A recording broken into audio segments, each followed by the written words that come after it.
Pocas veces uno se encuentra con cosas tan maravillosas como este curso de Eduardo Romero sobre filosofía científica. Y uno sabe como psicólogo que está en falta. Que le falta literalmente la materialidad del conocimiento de la filosofía científica y la filosofía de la ciencia para poder desarrollarse en la disciplina. Pero eso no es algo que uno vea o que pueda escuchar o que aprenda en la universidad. Entonces uno se tiene que hacer de las armas, de leer, de investigar por su cuenta. Porque a la Universidad de Psicología no le interesa la ciencia, eso no es novedad. Este curso que está dando, o que dio, o que está en YouTube de nuestro estimado científico, tengo la suerte de poder encontrarme con él y encontrar maravillas como la siguiente. Otro ejemplo de pseudociencia es el psicoanálisis tradicional, Claro. que entra en conflicto directo con las ciencias establecidas de la conducta. La Sí. parapsicología es otro ejemplo. Sí, acá Romero no es psicólogo ni filósofo, ¿sí? Podemos decir que su especialidad es la física. Mm, No me voy a meter en el currículum porque no me voy a poner a hacer un video sobre la carrera de Romero, sino simplemente poder pensar algunas cosas que dice en el curso. Digamos, si la salud mental no es una ciencia per se, digamos, la ciencia de la conducta sería la ciencia para poder pensar la psicología. No lo sé. Yo lo pregunto. También esta gente suele publicar los resultados de sus supuestas investigaciones en revistas que ellos mismos crean, ¿sí? O libros. Son endógenos. Así, Exacto. por ejemplo, los psicoanalistas publican en revistas de psicoanálisis, pero no van a publicar en ninguna revista de psicología biológica o psicología conductual o revistas de neurociencias. O de cierta seriedad, supongamos, ¿no? Porque no vamos a citar a ningún autor porque ya en este canal hay varios videos sobre ese tema de que el poder o la acción que se puede ejercer sobre una editorial para tratar determinado tema, siempre con el gancho modal del momento histórico, como por ejemplo, no sé, tóxico, ansiedad, la reproducción conejil de estos textos no es más que tratar de mantener las imprentas funcionando y que la gente se entretenga, porque no podemos estar diciendo de que eso sea un conocimiento específico que sirva y que ayude a las personas, ni hablar a la disciplina propiamente dicha, la psicología, o que curen a la gente con eso. ¿Sí? Y sigue.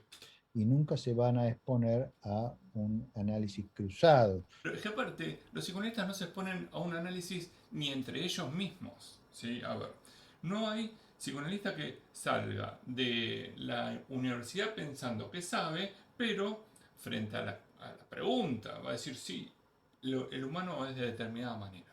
Pero porque es el discurso universitario que nos imbuye y nos entrega al infierno mismo. De sus eh, hipótesis donde se involucren distintas áreas de investigación.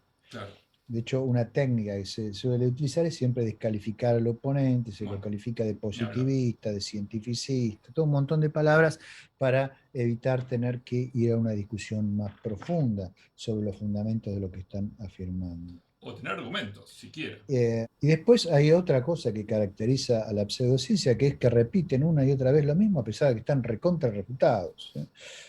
Por ejemplo, he conocido psicoanalistas que una y otra vez sostienen que los animales no sueñan cuando hay una evidencia abrumadora por parte de las neurociencias de que los animales sueñan, ¿sí? Con toda clase de datos experimentales. Y sin embargo, lo siguen repitiendo porque lo leen en los libros canónicos, en los textos que toman como referencia.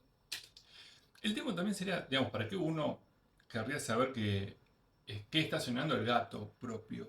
¿Sí? Digamos, si es que el gato pudiera entrar en el lenguaje. Yo entiendo que Eduardo, digamos, no es su especialidad el lenguaje, digamos, ni tampoco la teoría o las teorías psicológicas, tampoco su interés.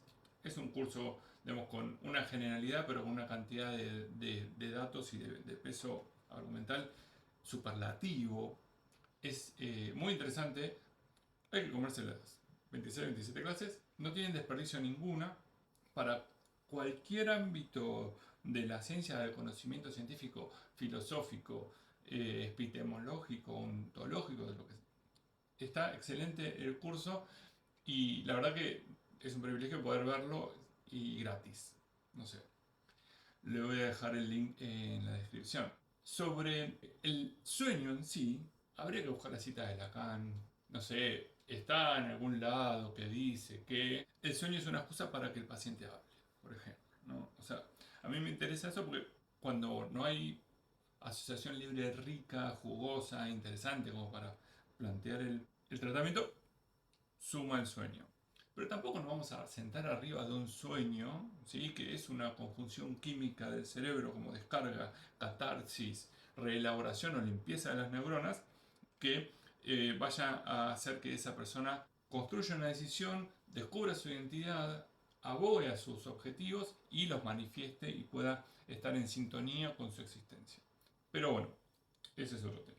Yo mencionaría al respecto es que muchas veces ni siquiera tienen el concepto de qué es hacer investigación científica. Recuerdo una anécdota que me contó Diego Sarasola, de digamos, un hospital en Argentina, se llama Hospital Romero, que está especializado en enfermedades mentales, donde había dos grupos de personas trabajando sobre los pacientes. Estaban un grupo de psicoanalistas que en Argentina les dejan tener acceso a los pacientes, y también estaban los psiquiatras. Y los psicoanalistas en un momento decían, bueno, vamos ahora a investigar. Y para ellos investigar era ir, encerrarse en una habitación y ponerse a leer libros de Freud. A ver, sobre los psicoanalistas teniendo acceso a enfermedades mentales, digamos, no es una deformación en Argentina de una circunstancia que por el tipo de teoría favorezcan o puedan desarrollar mejor este tipo de casos. La circunstancia de que haya psicoanalistas en los hospitales es mora y expresa y dolosamente tengo que decir que es por la abundancia. ¿Sí? Sobran psicoanalistas en Argentina. Entonces, inevitablemente van a terminar ocupando lugares. Esos lugares, que se obtienen obviamente por el mérito del rosqueo, la insistencia, aprobar determinados contenidos, pero en la práctica o como herramientas técnicas para desarrollar su práctica clínica, aplican el psicoanálisis. Con el problema de que no es una teoría para la locura, es una teoría para la neurosis. Entonces, cuando se enfrentan a un paciente psicótico, psicótica o intento de suicidio, inevitablemente sacan su bagaje cognitivo-conductual, neurológico o médico, psicopatológico, de semiología, de signos y síntomas, de la nosografía, vamos a decir DSM-4, DSM-5, CIE-10, 11, los que vengan. Que está bárbaro, pero los psicoanalistas piensan que eso es psicoanálisis. La investigación teórica de desarrollo bibliográfico es un tipo de investigación. Tampoco me la barríes. Romero, también tu curso es sobre eso. Lacan o de Adler o de la escuela psicoanalítica a la que pertenecían. O sea, confundían el concepto de investigar con el concepto de leer un libro, ¿no? Una cosa realmente notable. Bueno, ahora, esto no quiere decir que la ciencia en sí esté inmune a los disparates académicos más exorbitantes. Y hay un montón de ejemplos. A little longer than a few minutes later. Una vez me acuerdo, Edu creo que fue, que me comentó que había ido a oír la charla, que incluso creo que le sugerí que vaya para ver de qué se trataba, de un chamán cuántico. ¿Sí? El Ojo, chamán cuántico era una persona que decía que los incas habían descubierto la mecánica cuántica o algo por el hermoso. estilo, y utilizaba palabras como energía, incertidumbre, función de onda, todo un contexto Topología. totalmente esencial. O sea, palabras tomadas de una teoría científica, en este caso la mecánica cuántica, puestas en un contexto totalmente diferente Teoría de los y que conjuntos. causa una cierta asombro en el espectador que no está informado, y entonces apuestan a través de ese impacto de darle credibilidad a lo que están diciendo, que a duras penas si es que tiene sentido lo que dicen, ¿no? Esa técnica la usa mucho Lacan también cuando habla de cromodinámica cuántica de las emociones, o que el falo es igual a, ya Ojo, no me acuerdo, a raíz de menos uno, cosas así que mezclan, digamos, cosas sacadas de la ciencia fuera de contexto en ámbitos donde la única función es producir un impacto en quien lo oye, ¿no? Esto me parece muy interesante, la percepción que hay sobre lo que significa el psicoanalismo y cómo ha quedado cierta imagen de lo que Lacan intentaba hacer. Me van a decir, bueno, pará, ¿qué estás haciendo un video para defender a Lacan? Bueno, no sé, lo debatimos en los comentarios. A mí me parece que con esto quiero rebatir y poner un par de puntos sobre las IES y decir que hay un problema de traducción, que hay un problema de teoría y que Lacan también era bastante franchute.